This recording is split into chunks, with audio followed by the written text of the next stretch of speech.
এভাবে একদম ছোট ছোট করে ফাইন চপ একদম কিমা করে নেওয়া হয়েছে।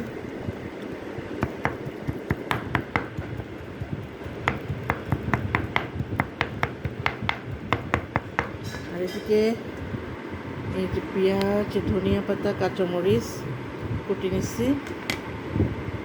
নাস্তা বানাবো, অন্থন আর রোল বানাবো।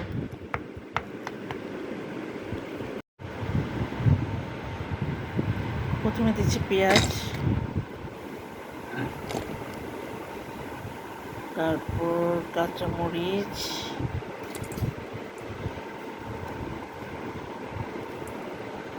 গাজর কুচি,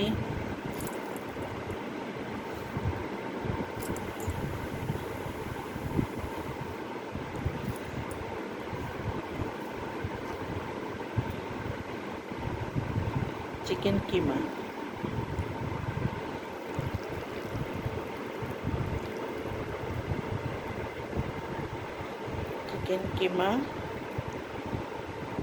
তারপরে দিব ধনিয়া পাতা, ডিমের অর্ধেক অংশ আর অর্ধেক অংশ দিয়ে কাই মাখবো। দিলাম হলো সয়া সস,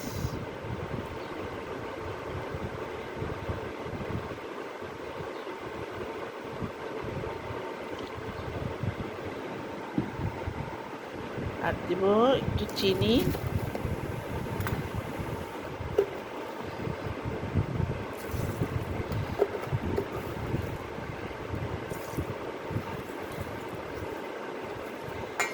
ভালো করে মেখে নিব।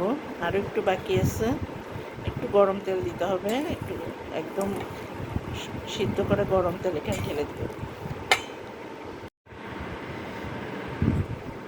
এখানে দিলাম হলো আর একটু দিছি গোলমরিচের গুঁড়া, আর একদম ইয়া করে মানে একদম গরম করে তারপরে তেলটা দিলাম। এখন খুব ভালো করে এগুলো মিশাই ফেলবো, হাত দিয়ে মেশাবো,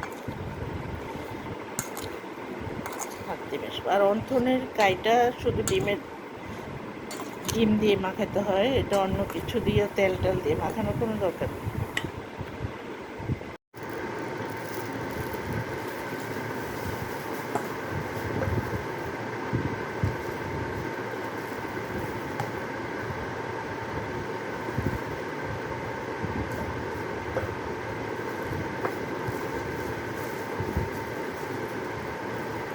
এইভাবে ডবল করে নিতে হবে, এটা মোড়ানো ডবল করে নিতে হবে।